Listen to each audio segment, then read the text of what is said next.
At my husband's family barbecue, his sister joked, "If you vanished tomorrow, no one would care." Everyone laughed, except me. I raised my hot dog and said, "Bet." That night, I left, went no contact, and disappeared. A year later, they're the ones forgotten. My name is Vanessa, and I'm 34. For 7 years, I was married to Gregory, but I always felt like an outsider in his family.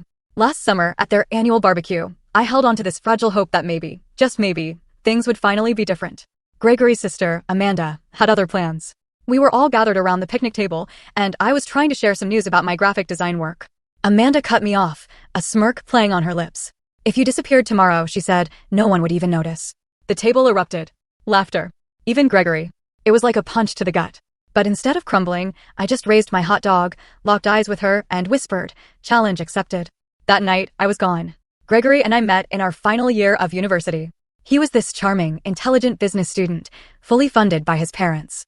I was a graphic design major, working part-time to pay tuition. We connected over a book I was reading. Our romance was a whirlwind. 3 months in, we were inseparable. By graduation, he proposed with a ring that cost more than my entire student debt. I was swept away.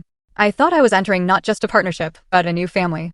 The Caldwells were everything my family wasn't: affluent, well-connected, tight-knit in their own particular way. Richard, Gregory's father, built a marketing firm from the ground up. Patricia, his mother, managed their social calendar with military precision. Amanda, his sister, was already a junior executive at her father's company. Michael, the younger brother, was the family rebel who still somehow landed a cushy job at his uncle's investment firm. My own background couldn't have been more different. Raised by a single mother, I grew up understanding the value of a dollar. Holidays meant homemade gifts and potluck dinners. When I first visited their sprawling colonial home, I felt like I'd stepped onto a movie set. The class differences were subtle, but they were always there. Patricia would compliment my crafty design work as if it were a cute hobby, not my profession. Richard would explain basic business concepts to me at dinner, despite me having run my own freelance business for years. Amanda would helpfully correct my pronunciation of wine varieties or designer names, always with that saccharine smile. "They mean well," Gregory would say whenever I brought up these microaggressions. "Amanda's just trying to help you fit in." That's how she shows love. But Amanda's love felt more like a slow poison. At our wedding, she gave a maid of honor speech that included several stories about Gregory's ex-girlfriends. When we announced we were buying our first home, she questioned if the neighborhood was really the right fit for a Caldwell. When I landed a major client, she wondered aloud if they hired me because of Gregory's family connections. Despite all this, God, how I tried. I volunteered for Patricia's charity events. I referred clients to Richard's firm. I remembered everyone's birthdays with thoughtful gifts. I laughed at their inside jokes, even when they stung. I dressed differently, adopted their vernacular, and swallowed my working-class pride when conversations turned to vacation homes and boarding schools. For the first few years, I maintained my freelance business, building a modest client list. Then Gregory received an opportunity to expand his division at work, requiring extensive travel. Without a single discussion, it was just assumed I would scale back my career to manage our home life. My business dwindled. I became increasingly isolated, my world narrowing to Gregory's intermittent presence and his family's judgmental orbit. Last spring, I miscarried at 11 weeks. The physical pain was excruciating, but the emotional aftermath was worse. Gregory was in Chicago. He offered to come home, but seemed relieved when I said I could manage. Patricia sent flowers with a note that said, "Perhaps it's for the best until you're more settled." Amanda suggested that stress from trying to maintain your little business might have been a factor. Only Olivia, my sister, came to stay with me for a week, bringing homemade soup and sitting with me through tear-soaked nights. The contrast between her genuine care and my in-laws' clinical distance cracked something fundamental in me. But I buried it deep, another disappointment to swallow in service of maintaining family harmony. By the time the annual summer barbecue rolled around, I was a diminished version of myself. My design work had become mechanical. My friendships had atrophied. My marriage felt increasingly like a performance.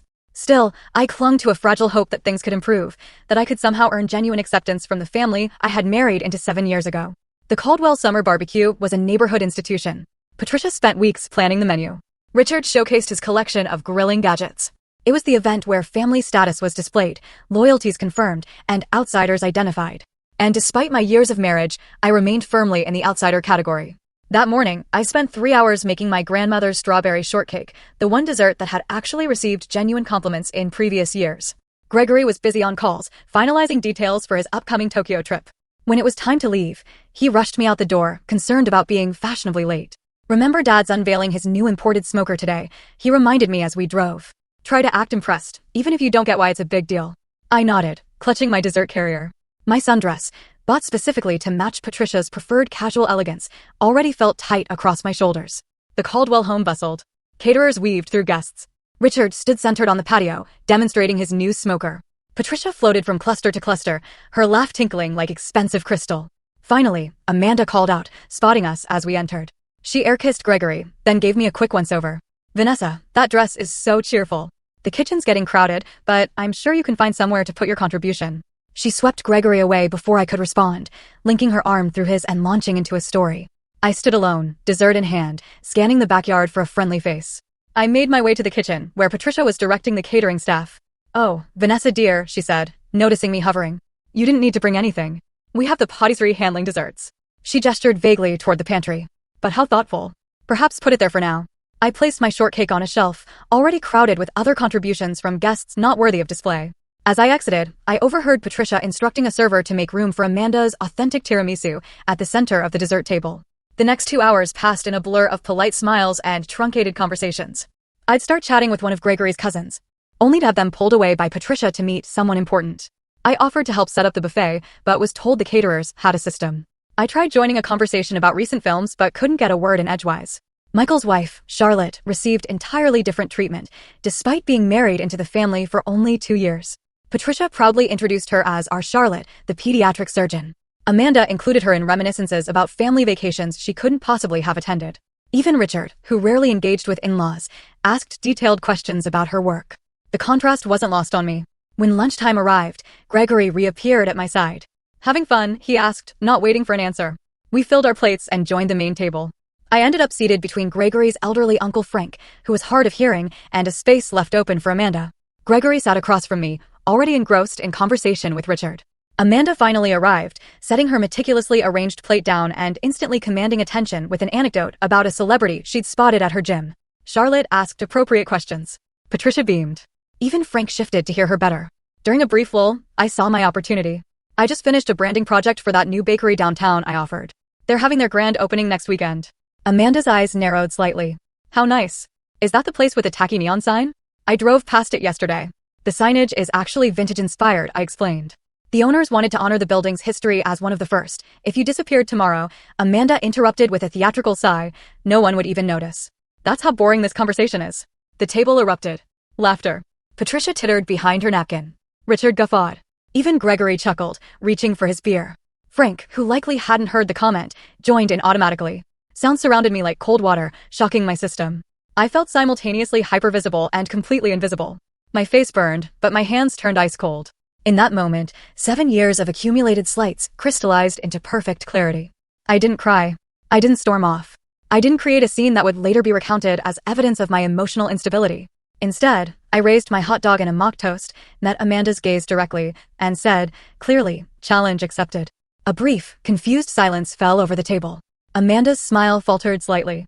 Gregory looked between us, sensing something had shifted but unable to identify what. Then Patricia chirped, "Who's ready for Richard to carve the brisket?" And the moment passed. For the remainder of the afternoon, I observed rather than participated. I watched how easily they all moved through their world of assumed privilege and belonging. I noted how Gregory seamlessly blended with his family, occasionally throwing me an absent smile. I cataloged every slight, every exclusion, every moment I was spoken over or around. Most importantly, I listened to the quiet voice inside me that had been whispering for years.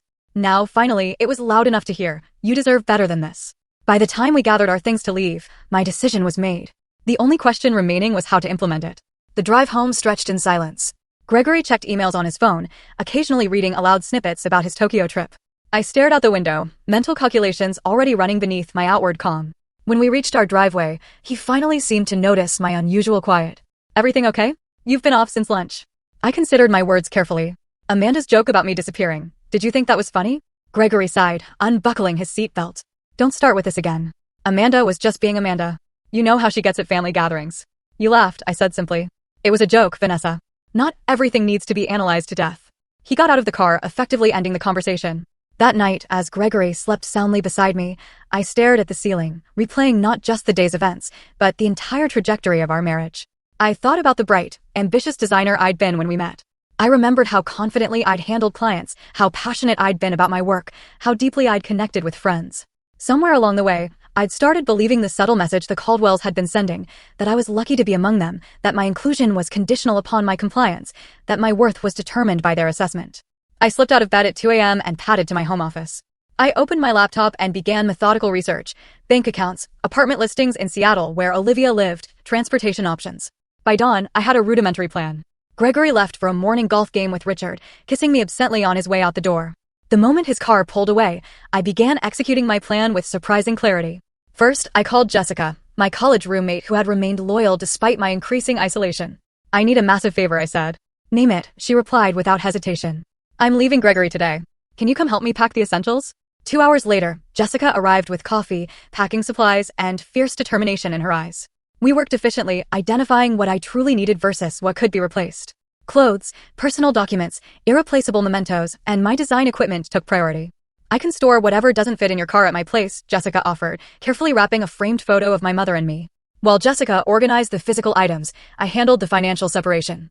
I transferred exactly half of our joint savings into my personal account, not a penny more. Despite the temptation, I paid my share of the monthly bills that were due. I made a list of subscriptions and services to transfer or cancel. By mid-afternoon, my car was packed with the distilled essence of my life. Jessica hugged me fiercely. "Call me when you're settled for the night." "And Vanessa, I'm proud of you." Alone in what had been our home for 5 years, I wrote Gregory a letter. I kept it simple, stating that I needed time away to reevaluate our marriage. I explained that I had taken only what was indisputably mine and had contributed to outstanding bills. I asked for space and no contact while I sorted through my feelings. I did not share my destination. As a final act, I removed my wedding ring and placed it atop the letter on the kitchen counter. Next to it, I left a copy of Amanda's cruel joke, written verbatim, with the date and location noted clinically. Before leaving, I allowed myself one moment of sentimentality. I picked up our wedding photo from the hall table. We looked so happy, so full of possibility. Gregory's smile reached his eyes back then. My own face shone with a hope and confidence I barely recognized now. "Goodbye," I whispered, replacing the frame and walking out the door without looking back. The sensation of driving away from our suburban neighborhood was both terrifying and exhilarating. With each mile marker, the tightness in my chest loosened incrementally. By the time I crossed the state line, I felt like I could fully breathe for the first time in years. I checked into a modest hotel that evening, using the credit card I'd maintained separately throughout our marriage. The room was simple but clean, nothing like the luxury accommodations the Caldwells considered standard. After confirming my safe arrival to both Jessica and Olivia, I turned off my phone. Gregory would be home by now, finding an empty closet and my letter. The thought brought neither satisfaction nor guilt, only a strange numbness. In the quiet anonymity of the hotel room, I curled under unfamiliar blankets and fell into the deepest sleep I'd had in months. Morning brought the first wave of messages when I briefly turned on my phone. Gregory's communications evolved exactly as I'd expected: confusion, then irritation, then concern, then anger. "Where are you? Call me. This is ridiculous. Come home so we can talk. Your mother is worried. At least let her know you're safe. You're being incredibly selfish right now. I have the Tokyo trip in 3 days. Fine. Take your space. We'll talk when I get back." Not once did he mention Amanda's joke or his laughter. Not once did he acknowledge any understanding of why I might have left. I sent a brief text to my mother, assuring her of my safety but requesting privacy. Then I turned off my phone again and opened my laptop to search for longer-term accommodations in Seattle. The challenge had been accepted. Now came the hard part, disappearing not just physically, but untangling myself from the identity I'd constructed as Gregory Caldwell's wife. I was about to find out if Amanda was right, if my absence would go completely unnoticed, or if I could rebuild a life where my presence mattered on my own terms. Seattle welcomed me with 3 days of continuous rain, as if washing away my old life. Olivia had found me a month-to-month furnished apartment in her neighborhood, a tiny studio with bay windows and creaking floors. After the sprawling suburban house Gregory and I had shared, the compact space should have felt claustrophobic. Instead, it felt like a snug cocoon. "The building's nothing fancy," Olivia apologized as she helped me carry in my limited belongings. "But the location is great, and the landlord doesn't ask too many questions." "It's perfect," I assured her, running my hand along the worn but solid kitchen counter. "It's just mine." That first week passed in a blur of practical arrangements. I opened a new bank account at a local credit union. I set up mail forwarding through Jessica rather than leaving a direct trail. I purchased a new phone with a Seattle area code. I created updated profiles on freelance design platforms, carefully curating my portfolio to remove work connected to Gregory's network. Gregory's messages continued, transitioning from anger to bargaining. "Whatever's going on, we can work through it," he wrote. "Just come home." I maintained my silence, not out of cruelty, but self-preservation. Every time I considered responding, I remembered the laughter around that picnic table, the years of subtle diminishment, the gradual erosion of my identity. Amanda posted a passive-aggressive Instagram story 2 weeks after my departure. "Family is everything. You can't choose who stays and who goes." The comments filled with heart emojis from various Caldwell connections. Gregory's mother called my mother, expressing theatrical concern while fishing for information. Michael's wife, Charlotte, sent a tentative text. If you ever want to talk, I'm here. I responded to none of them. Instead, I focused on rebuilding. Jessica shipped the remainder of my belongings in unmarked boxes. I found a therapist specializing in family dynamics and marital trauma, scheduling weekly sessions that often left me emotionally drained but incrementally stronger. What Amanda said at the barbecue, Dr. Lewis commented during our third session, that wasn't the cause of your departure. It was the catalyst, the last straw. I agreed. Tell me about the first straw, she prompted. That question unlocked a flood of memories, subtle digs disguised as helpful advice, achievements minimized, opinions dismissed, all while Gregory stood by, not malicious, but complicit in his silence. By month 2, I had secured 3 steady design clients through online platforms. The work wasn't particularly creative, mostly formatting ebooks and designing social media templates, but it paid the bills. More importantly, each completed project rebuilt my professional confidence. One rainy Tuesday, I walked into a local coffee shop and noticed a striking wall mural. The barista saw me admiring it. Beautiful, right? She explained. The owner commissioned it from a local artist. She's looking for someone to redesign our menu boards and promotional materials. An hour later, I was sitting with Eleanor Marshall, the co-owner with silver-streaked hair and a straightforward manner I found immediately refreshing. I don't care about your resume, she said, waving away the portfolio I'd pulled up on my tablet. Show me your personal work, the stuff you do because you can't not do it. I hesitated, then navigated to a folder I'd barely opened in years. These were designs I'd created for myself, experimental, sometimes impractical, but authentically mine. Eleanor studied them in silence, occasionally zooming in on details. You've been hiding, she finally said, looking up with sharp blue eyes. These are good. Really good. But recent. No, I admit it. I haven't done work like this in years. Why not? The question was simple, but struck like a physical blow. I found myself telling Eleanor an abbreviated version of my story, the creative passion I'd once had, the gradual sublimation of my style to suit the Caldwell aesthetic, the slow surrender of my artistic voice. Eleanor listened without interruption, then nodded once. You're hired for the menu project, but on one condition. What's that? You do one personal piece, something purely your own every week. Bring it when we meet. I don't care if it's good or finished. I care that you're finding your voice again. Eleanor became more than a client. She became a mentor, pushing me to reclaim my creative courage with blunt feedback and unexpected encouragement. Through her, I connected with other local business owners needing design work. My calendar slowly filled with projects that engaged rather than depleted me. Meanwhile, Gregory's attempts at contact became less frequent. The divorce papers I filed through my lawyer were met with a barrage of calls that I didn't answer. Eventually, his attorney connected with mine. The proceedings moved forward with clinical efficiency, Gregory's initial resistance giving way to resignation. For months into my new life, I allowed myself to check social media. Gregory's profile showed him at a company event, smiling beside a woman I didn't recognize. Richard had posted about the Tokyo expansion, tagging Gregory with proud father emojis. Amanda shared multiple photos from a family dinner captioned, missing no one. The confirmation stung less than I expected. Amanda had been right after all. My disappearance had barely caused a ripple in the Caldwell family pond. Somehow, this validation brought not pain, but liberation. I was no longer defined by their perceptions. 6 months to the day after leaving, I received the finalized divorce papers. Gregory had signed without contesting the straightforward division of assets. No alimony either way. A clean split of joint property. Complete separation going forward. His only personal communication was a brief note, I still don't understand, but I won't fight you anymore. That evening, I stood in front of my bathroom mirror and cut my hair, shedding the long style Gregory had always preferred from modern bob that framed my face.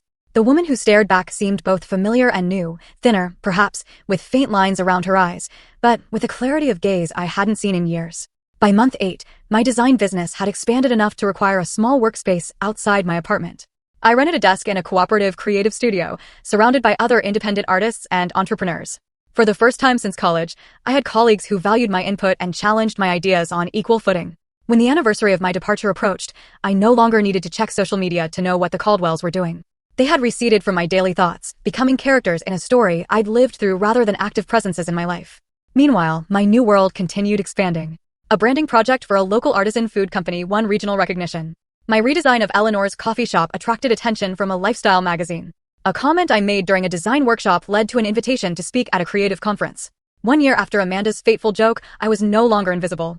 I had built a life where my presence was not only noticed, but valued. Where my voice was heard rather than interrupted. Where my contributions were recognized rather than dismissed. The challenge had been met, but the story wasn't over yet. The email from Westwood Creative arrived exactly 52 weeks after the barbecue that changed everything. The subject line was innocuous, seeking designer for national campaign, but the content sent a jolt through my system. Your work for Rinner Artisan Foods caught our attention. We're developing a campaign for Sheffield consumer brands and believe your aesthetic would be perfect for the project. Initial meeting next week if interested. Sheffield Consumer Brands was a subsidiary of Caldwell Marketing Group, Richard's company. The coincidence seemed too precise to be accidental. I called Eleanor, who had become my sounding board. It could be completely legitimate, she reasoned. Your Rainer campaign was featured in 3 industry publications. But the timing is suspicious, I finished. The question isn't whether they know who you are, Eleanor said pragmatically. The question is whether the project is worth taking, regardless. I requested more information from Westwood. The project was substantial, redesigning packaging for Sheffield's entire organic line, with a potential long-term contract for ongoing brand management. The budget they proposed was double anything I'd handled since establishing my Seattle business. After 3 days of deliberation, I accepted the initial meeting. If this was a Caldwell orchestration, I wanted to face it directly rather than wonder. And if it was legitimate, I didn't want fear of my past to constrain my future. The Westwood creative director, Thomas, made no indication he knew about my history with the Caldwells. During our first meeting, we discussed design concepts, timeline expectations, and budget particulars with straightforward professionalism. When I asked about client involvement, he mentioned only that Sheffield executives would review major milestones. I accepted the project, establishing clear boundaries about communication channels and approval processes. For 3 weeks, everything proceeded normally. My preliminary designs received positive feedback. The timeline remained on track. No Caldwell names appeared on any correspondence. Then came the announcement: Sheffield Consumer Brands would be featured at the annual Marketing Innovation Gala, unveiling their rebranded organic line as part of the presentation. As the lead designer, my attendance was highly encouraged. The gala was a major industry event, precisely the type of opportunity my rebuilding career needed. It was also exactly the sort of function the Caldwells never missed. Richard considered these networking evenings essential. Gregory had always dutifully followed his lead. You have 3 options, my therapist observed during our session that week. Decline to attend and potentially limit your professional growth. Attend and attempt to avoid the Caldwells, which may prove stressful and ultimately futile. Or attend and prepare to engage with them on your terms. What would you do? I asked. Dr. Lewis smiled slightly. I'm more interested in what Vanessa today would do, as opposed to Vanessa from a year ago. The question lingered as I left her office. Last year's Vanessa would have either declined the event entirely or attended as Gregory's apprehensive shadow, dreading Amanda's barbed comments and Patricia's conditional approval. But I wasn't that person anymore. The following morning, I emailed Thomas confirming my attendance. Then I made an appointment with a personal stylist recommended by Olivia and set aside a portion of the Sheffield advance payment for an outfit that would serve as both armor and announcement. The evening of the gala arrived with unexpected calmness. I surveyed my reflection in the hotel room mirror. The woman staring back wore a tailored jumpsuit in deep emerald that managed to be both sophisticated and distinctive in a sea of expected black dresses. My bobbed hair was now accented with subtle caramel highlights. The designer shoes, my one significant splurge, added 3 inches of confidence to my height. Most transformative, however, was the expression in my eyes. No anxiety, no apology, just steady readiness for whatever the night might bring. The venue was a restored historic theater downtown. Its grand lobby transformed with strategic lighting and minimalist floral arrangements. I checked in at the registration desk, accepting my name badge and the signature cocktail offered by circulating wait staff. I had barely taken 2 sips when Thomas appeared at my elbow, already introducing me to a cluster of industry executives. Their business cards disappeared into my clutch as we discussed emerging design trends and market demographics. I found myself speaking with easy authority. My opinions met with thoughtful nods rather than polite dismissal. 40 minutes into the event, I was deep in conversation with a magazine editor when I felt a shift in the room's energy. I didn't need to turn to know that the Caldwells had arrived. Richard's booming laugh confirmed it moments later. I maintained my position, finishing my point about consumer psychology before excusing myself to visit the bar. As I waited for a sparkling water, I carefully scanned the room. Richard and Patricia stood near the entrance, holding court. Amanda wasn't immediately visible. And then I saw Gregory, standing slightly apart from his parents, looking thinner than I remembered and somehow diminished despite his perfect tailoring. Our eyes met across the crowded space. His widened in unmistakable shock, lips parting slightly as if to speak despite the distance between us. I held his gaze steadily, neither smiling nor frowning, then deliberately turned my attention to the bartender, thanking him for my drink. The first encounter came minutes later. Richard approached while I was examining the event program. Vanessa, he said, his tone conveying neither warmth nor hostility. Quite a surprise. Richard, I nodded, meeting his gaze directly. I'm the lead designer for Sheffield's organic rebrand. He blinked, momentarily disconcerted by my calm demeanor. I hadn't made the connection. Their creative is being handled externally, through Westwood. Yes, I'm working with Thomas's team. The preliminary market testing has been quite positive. I spoke as I would to any client executive, professional and assured. I see. He seemed to reassess me, noting the changes a year had brought. Your work has evolved since you left. Not evolved, I corrected with a small smile. Returned to its authentic direction. Richard shifted uncomfortably. Patricia is here somewhere. I'm sure she'd want to say hello. Of course, I replied, neither encouraging nor discouraging the prospect. As Richard moved away, presumably to report his discovery to the family, I rejoined the Westwood team, seamlessly integrating into their conversation about upcoming presentation logistics. From the corner of my eye, I could see the ripple effect as Richard spoke to Patricia, whose perfectly maintained composure slipped momentarily as she sought me in the crowd. The Sheffield presentation was scheduled for the middle of the evening. As the time approached, Thomas guided me toward the staging area. We were nearly there when Amanda stepped directly into our path. Her expression a complex mixture of surprise and calculation. Vanessa, no one mentioned you were involved with this project. Her tone suggested this oversight was somehow my fault. Amanda, I acknowledged. I'm working with Westwood Creative. Thomas, this is Amanda Caldwell, Richard's daughter. Thomas extended his hand. Miss Caldwell, pleasure to meet you. Vanessa has been exceptional to work with. You know her work? Amanda's smile tightened. We're family, actually. Or were. How nice, Thomas replied noncommittally. Excuse us. We need to prepare for the presentation. As we walked away, Thomas glanced at me questioningly, but respected my privacy enough not to pry. I appreciated his professionalism more than he could know. The presentation itself passed in a focused blur. I spoke about design philosophy and consumer connection, demonstrated key elements of the rebranding strategy, and answered questions with composed expertise. The audience response was overwhelmingly positive, with several spontaneous rounds of applause. From my position on stage, I could see the entire Caldwell family seated together near the front. Patricia maintained a neutral expression. Richard nodded occasionally at particularly impressive metrics. Amanda whispered something to the woman beside her, her face unreadable. Gregory watched me with undisguised intensity, his eyes never leaving my face. After the formal presentation concluded, I was immediately surrounded by attendees with questions and compliments. Business cards were exchanged, potential opportunities mentioned, connections established. This professional validation, earned entirely through my own merit, felt like the sweetest possible vindication. Eventually, the crowd thinned as people moved toward the dinner portion of the evening. I was gathering my presentation materials when Gregory finally approached alone. You look well, he offered, hands tucked awkwardly in his pockets. Thank you, I replied simply. I didn't know you were in Seattle. That was intentional, he nodded, accepting this truth. Your presentation was impressive. You always were talented. I always am talented, I corrected gently, present tense. Gregory looked down, then back up with unexpected directness. I've thought a lot about what happened. About Amanda's joke and everything before that. I didn't understand at first, but this past year has been. He paused, searching for words, clarifying. I'm glad to hear that, I said, meaning it. I miss you, he admitted quietly. The words hung between us, once so desperately desired, but now arriving too late. I felt no triumph in his regret, no vindictive pleasure in his loneliness, just a calm certainty that I'd made the right choice. I need to join my team for dinner, I said, neither cruel nor encouraging. Will you be at tomorrow's workshop? Yes, I'm presenting the digital integration segment. He nodded again. Maybe we could get coffee afterward? Just to talk. I considered his request, weighing my own emotional landscape. I can spare half an hour, I conceded, professional courtesy. Relief flickered across his face. Thank you. As I turned to leave, Patricia appeared at Gregory's elbow, her social smile firmly in place. Vanessa, darling. What an absolute delight to see you thriving. Her words were perfect. Her tone betrayed her discomfort. Patricia, I acknowledged. I hope you're well. We've all missed you at family gatherings, she continued, the practiced life falling easily from her lips. No one makes strawberry shortcake quite like yours. The old Vanessa would have accepted this olive branch, however disingenuous. The new Vanessa held her ground. That's interesting, I replied pleasantly. I recall my shortcake being relegated to the pantry while Amanda's tiramisu took center stage at the last gathering I attended. Patricia's smile faltered briefly before recovering. A simple misunderstanding, I'm sure. Multiple simple misunderstandings over 7 years, I agreed, maintaining my pleasant tone. How fortunate that I now work in environments where such misunderstandings rarely occur. Before Patricia could respond, the event coordinator announced dinner seating. I excused myself with polite finality, joining the Westwood team at their assigned table across the room from the Caldwells. The remainder of the evening passed without further direct interaction, though I occasionally caught Gregory watching me from afar.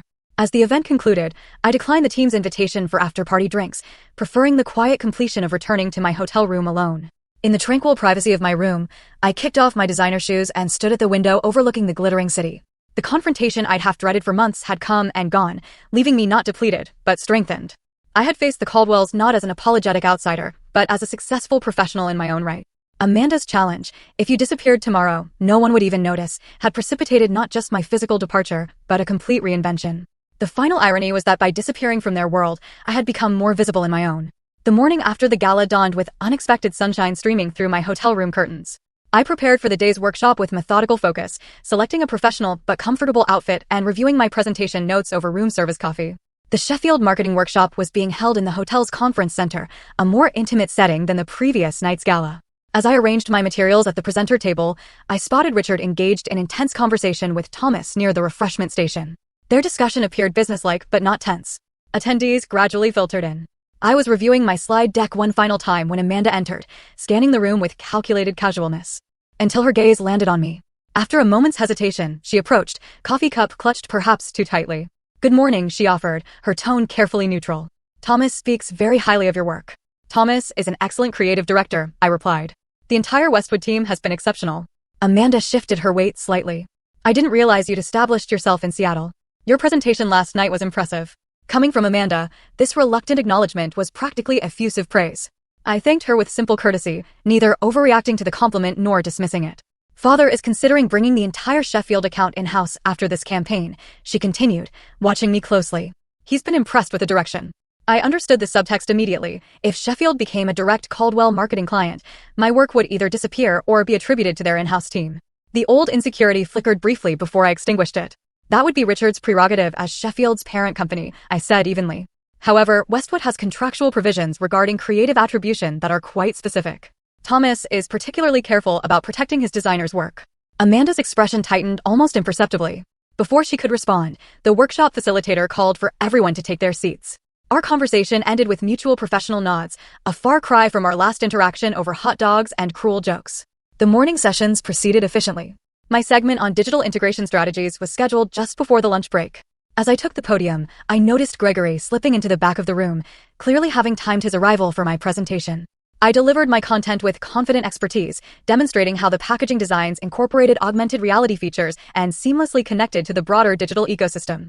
The question period afterward was lively, with engaged participants and thoughtful discussion. When Richard himself asked about implementation timelines, I answered with specific benchmarks already agreed upon with the Sheffield team.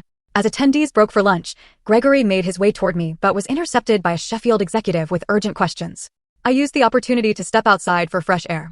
Needing a moment away from the Caldwell gravitational pull, the hotel's courtyard garden provided a quiet respite. I had just settled on a bench when Patricia appeared on the pathway, her expression suggesting our meeting wasn't accidental. "You've always had excellent timing for escapes," she observed, smoothing her skirt as she sat beside me, uninvited. "I prefer to call it recognizing when I need space," I replied. Patricia studied me with new attention. "You've changed." "I've reverted," I corrected, "to the person I was before I started trying to fit into spaces that weren't designed for me." She sighed lightly. "Families are complicated, Vanessa, especially established ones like ours. There are expectations, traditions, ways things have always been done." "I'm aware. I spent 7 years observing those traditions. 7 years trying to meet those expectations. Perhaps we weren't always as welcoming as we could have been," Patricia conceded. The closest thing to an apology I'd ever heard from her. But disappearing without a word was rather dramatic, don't you think? I turned to face her directly. I left a detailed letter for Gregory. I ensured all financial obligations were properly handled. I made a clear, adult decision to remove myself from a situation that had become harmful to my well-being. There was nothing dramatic about it. Gregory was devastated, she countered. Gregory was inconvenienced, I corrected gently. There's a difference. Patricia's perfectly maintained facade cracked slightly. "You have no idea what this past year has been like for him. For all of us." "You're right," I acknowledged. "Just as you have no idea what the previous 7 years were like for me." We sat in tense silence for a moment before I continued. "But I'm not interested in exchanging pain metrics, Patricia. That's not why I'm here.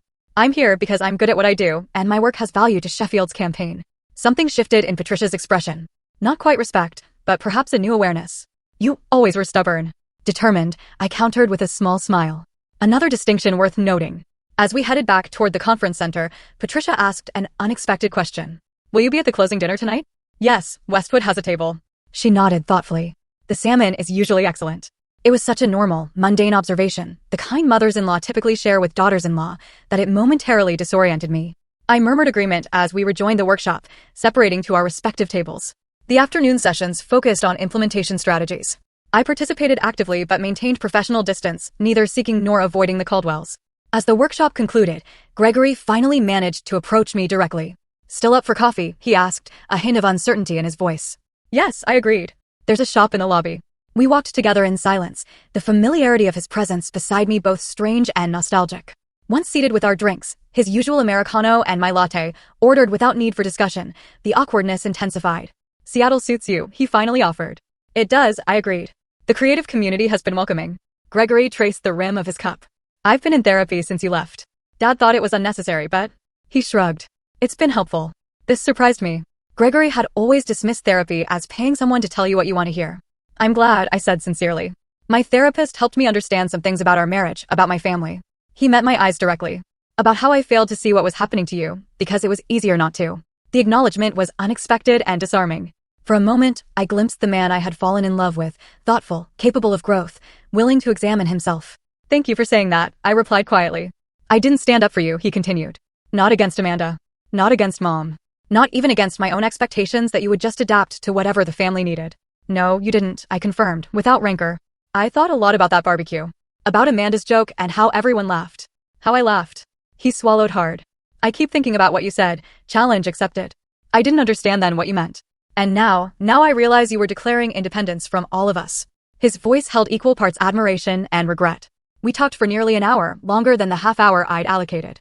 Gregory shared how the family dynamics had shifted in my absence, Amanda's increased criticism extending to his new girlfriend, Patricia's tightening control, Richard's disappointment when Gregory declined a promotion. I'm seeing everything differently, he explained, like someone adjusted the contrast on a photo I've been staring at my whole life. When our coffee cups emptied, we both recognized the natural conclusion of our conversation. As we stood to leave, Gregory asked the question I'd been expecting. Is there any chance for us? Not right away, but eventually.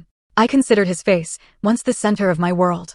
I felt affection, compassion, even a whisper of the old attraction. But the tether had been severed, not just by Amanda's joke or my departure, but by the year of growth that followed. I think we both needed to become different people, I said gently. And I like who I'm becoming now. He nodded, accepting this truth with surprising grace. You were always stronger than I gave you credit for. We both were, I corrected. You just needed different circumstances to discover it. We parted with a brief, platonic hug that felt like proper closure. As I watched him walk away, I realized I truly wished him well in building a life that was authentically his, not just an extension of the Caldwell legacy. The final confrontation came unexpectedly as I was collecting my portfolio from the conference room. Amanda entered just as I was preparing to leave. Her purposeful stride suggested she'd been waiting for this opportunity to catch me alone. I need to ask you something, she said without preamble, and I'd appreciate an honest answer.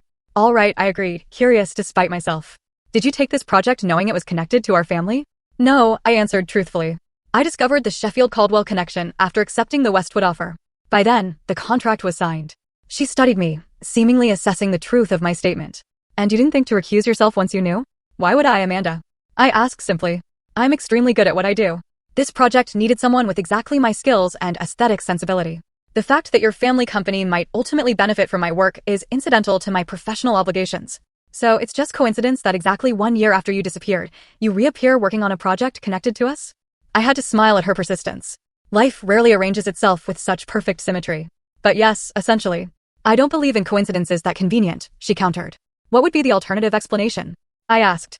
That I orchestrated an elaborate, year-long plan, building an entirely new career in another city, establishing relationships with agencies unconnected to your family, all culminating in this specific project? That would be giving you far more space in my thoughts than has actually been the case. The blunt assessment landed visibly.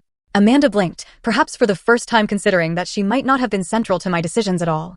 At the barbecue, she said after a pause, when I made that joke, it was just a joke. I never thought you'd actually leave. It wasn't just a joke, Amanda. It was the articulation of something you'd been communicating for years, that I was dispensable, forgettable, unimportant. I kept my tone conversational rather than accusatory. And you weren't wrong, in a way. In the context of your family, I was those things. What I needed to discover was that there are contexts where I'm not. Amanda's composure slipped momentarily, revealing something rarely seen, uncertainty. Gregory hasn't been the same since you left. Gregory is finding his own way, I replied. As am I. And there's no chance of reconciliation? The question seemed driven by family concerns rather than genuine care for either Gregory or me. We've reconciled in the only way that matters, I said. We've both acknowledged the truth of our marriage and found peace with its ending. Amanda nodded slowly, absorbing this finality. As she turned to leave, she paused at the door. Your presentation yesterday, it was genuinely good work. I would have said so regardless of who you were. Coming from Amanda, this professional acknowledgement represented a fundamental shift. I thanked her with simple sincerity, neither overvaluing the compliment nor dismissing it. As I left the hotel to prepare for the evening's closing dinner, I felt a strange lightness. I had faced each Caldwell individually, navigating these encounters not as the insecure outsider of last year, but as a confident professional with clear boundaries. The family that had once loomed so large in my life now seemed properly proportioned, just people with their own limitations and complexities. The final dinner unfolded with surprising ease. The Caldwells and the Westwood team were seated at separate tables, creating natural distance without obvious avoidance. When industry colleagues introduced me to Richard as the designer behind Sheffield's brilliant rebrand, he acknowledged my work with professional courtesy. When Patricia complimented my dress, I accepted graciously. Most tellingly, when Amanda's presentation on upcoming marketing trends included a slide featuring one of my designs with proper attribution, I recognized it for what it was, a public, professional acknowledgement that would have been unthinkable a year ago. As the evening concluded, I exchanged contact information with several potential clients, confirmed next steps with Thomas, and said appropriate goodbyes. Gregory approached briefly, simply wishing me safe travels and good luck with a sincerity that needed no elaboration. Leaving the venue, I felt no dramatic sense of triumph or closure. Instead, I experienced the quiet satisfaction of having reclaimed not just my professional identity, but my personal sovereignty. The Caldwells were now simply people I had once known intimately, who now occupied appropriate space in my past rather than outsized significance in my present. Amanda's challenge, if you disappeared tomorrow, no one would even notice, had been not just accepted, but transcended. I had disappeared from their world only to reappear transformed in my own. 1 month after the marketing conference, I sat across from Eleanor at our regular corner table in her coffee shop. Seattle rain tapped gently against the windows, creating a cozy backdrop. So, the Sheffield campaign officially launches next week, Eleanor noted, refilling my cup. That must feel satisfying after everything. It does, I agreed. Thomas called yesterday to say early retailer response has been overwhelmingly positive. They're already discussing extending the rebrand to additional product lines. And the Caldwell connection? I considered the question thoughtfully. It's become professionally cordial. Richard's marketing director reached out about potentially collaborating on future projects through proper channels, with clear contracts. I haven't decided yet whether to pursue it. That's quite an evolution, Eleanor observed. From family outcast to sought-after professional resource. Life has interesting symmetries sometimes, I acknowledged with a small smile. The truth was, the Sheffield project had marked a turning point in my career. The visibility of the campaign had attracted attention from other potential clients. My portfolio now included work that reflected my authentic design voice rather than watered-down compromises. Most importantly, I approached each opportunity with clear boundaries and confidence in my value. The divorce had been finalized with surprising smoothness. Gregory had been fair in the financial settlement, even generous in certain aspects. We maintained no direct contact, but our respective lawyers reported professional cooperation throughout. My only personal request, keeping my original engagement ring that had belonged to my grandmother, rather than the Caldwell family diamond Gregory had later insisted I upgrade to, was granted without argument. My regular therapy sessions with Dr. Lewis continued, though we had reduced the frequency. Our conversations had evolved from processing acute emotional trauma to exploring healthier patterns for future relationships and continued self-discovery. The interesting thing about healing, Dr. Lewis had noted in our last session, is that it's rarely a return to your previous state. It's a transformation into something new that incorporates the experience without being defined by it. This observation resonated deeply as I navigated my reconstructed life. I wasn't trying to recapture who I'd been before meeting Gregory. I was integrating that younger self's passion and confidence with the wisdom and boundaries hard-earned through difficulty. Jessica visited Seattle for a long weekend, marveling at the changes in both my external circumstances and internal landscape. You laugh differently now, she observed during a hike through Discovery Park. More from your belly, less from your throat. That's oddly specific, I teased. But accurate, she insisted. You used to laugh like someone who needed permission. Now you laugh like someone who's giving herself permission. These subtle transformations accumulated gradually. I found myself speaking up in creative meetings without rehearsing my thoughts. I began dating casually, nothing serious yet, but enjoying the simple pleasure of connecting with interesting people without need for immediate definition. I joined a community garden and discovered unexpected joy in growing tangible, living things. An unexpected development came in the form of a friendship with Charlotte, Michael's wife. She reached out via professional email, ostensibly to inquire about design services for a pediatric clinic she volunteered with. Our initial coffee meeting evolved into genuine connection based on shared experiences as Caldwell outsiders and mutual professional respect. Amanda is actually taking parenting classes, Charlotte revealed during one of our lunch meetings. She's pregnant and determined not to repeat family patterns. The news surprised me. Not just the pregnancy, but Amanda's self-awareness. That's encouraging, I said. People can change when properly motivated, Charlotte observed. The family dynamic shifted after you left, made some things visible that had been conveniently ignored. Whether my departure had been catalyst or merely coincidence, I took no particular credit for these evolutions. The Caldwell's journey was their own, just as mine was mine. 6 weeks after the marketing conference, I was selecting produce at a farmer's market when I heard a familiar voice. Amanda stood at the next stall, examining artisan cheese. Her pregnancy was visible now, creating a softer silhouette against her typically tailored appearance. Our eyes met with mutual recognition. After a moment's hesitation, she approached. Vanessa, I didn't know you shopped here. Every Saturday, I confirmed. They have the best heirloom tomatoes in the city. The awkwardness between us was palpable, but not hostile. We exchanged brief pleasantries about the market, the weather, the upcoming product launch. Then Amanda surprised me with unexpected directness. I've been thinking about what you said at the conference, about contexts where you're dispensable versus valued. She adjusted her bag uncomfortably. I'm discovering something similar in preparing for motherhood. Everyone has advice about who I should become, how I should change. It's illuminating. Contexts shape us, I acknowledged. But they don't have to define us. Amanda nodded thoughtfully. The parenting class Charlotte probably told you about. It's helping me recognize some patterns, things I never questioned because they were just normal in our family. I heard the unspoken comparison to my own journey of recognition and separation. Self-awareness is powerful, I offered. Yes. She hesitated, then added with uncharacteristic vulnerability. I don't want my child to ever feel like they need to disappear to be seen. The admission revealed deeper reflection than I would have credited Amanda with a year ago. I didn't offer easy absolution. Our history was too complex for that. But I did offer simple human acknowledgement. That's a good place to start. We parted with no dramatic reconciliation, no promises of future connection, just a moment of genuine communication between two adults sharing a brief intersection in life's journey. Walking home with my market purchases, I reflected on the strange trajectory that had brought me from the Caldwell barbecue to this present moment. The challenge Amanda had unknowingly set, if you disappeared tomorrow, no one would even notice, had indeed been the catalyst for profound transformation. I had disappeared from a life where I was diminished, only to reappear in one where I was valued. I had lost a family that required my conformity, only to build a community that celebrated my authenticity. I had abandoned security that came with compromise, embracing instead the uncertain adventure of self-determination. Last week, I had closed on a small house near the water, nothing grand by Caldwell standards, but perfectly suited to my needs and purchased entirely through my own earnings. As I arranged my furniture and hung artwork selected solely for my own pleasure, I experienced a profound sense of having created not just a home, but a life genuinely my own. The greatest irony of Amanda's cruel joke was that disappearing had made me more visible than I'd ever been, to colleagues who valued my creativity, to friends who appreciated my authentic self, and most importantly, to myself. The challenge had been not just accepted, but transformed into an unexpected gift. That evening, as the Seattle skyline glittered against darkening water, I opened my journal and wrote the reflection that had been forming for months. Sometimes we must disappear from others' narratives to discover our own. The most powerful response to being unseen is not demanding vision from blind eyes, but finding the context where our true selves are not just visible, but celebrated. The opposite of disappearing isn't being noticed. It's becoming so fully present in your own life that external validation becomes unnecessary.